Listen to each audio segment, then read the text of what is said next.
विद्यार्थ्यांना प्रत्यक्ष निवडणुकीचा अनुभव यावा, त्यांना लोकशाहीची संकल्पना समजावी या उद्देशाने विजयमाला पतंगराव कदम प्रशालेमध्ये विद्यार्थी प्रतिनिधी निवडणुका झाल्या।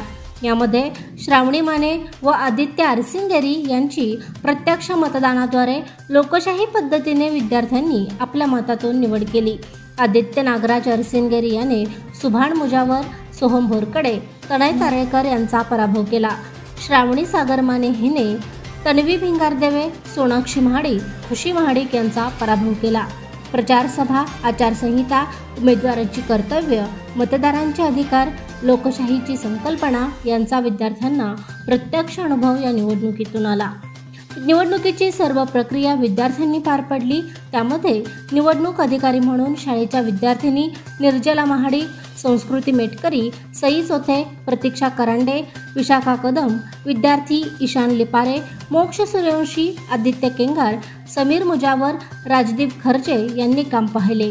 विजयी उमेदवारांचे संस्थेचे संस्थापक साहित्यिक रघुराज मेटकरी, अध्यक्षा रेखा शेंडगे, प्राचार्य वैशाली कोळेकर, कार्यवाहक योगेश्वर मेटकरी यांच्या हस्ते सत्कार करण्यात आला। यावेळी राजू गारोळे, तात्यासो शेंडगे, सागर कचरे, स्वप्नाली पवार, स्वप्नाली भिंगारदेवे यांच्यासह इतर सर्व शिक्षक, शिक्षकेतर कर्मचारी व विद्यार्थी उपस्थित होते। तुम्हाला हा व्हिडिओ कसा वाटला आम्हाला कमेंट बॉक्समध्ये नक्की कळवा आणि अग्रणी न्यूज चॅनलला लाईक, शेअर आणि सबस्क्राईब करा। प्रशांत कांबळे, अग्रणी न्यूज, विटा।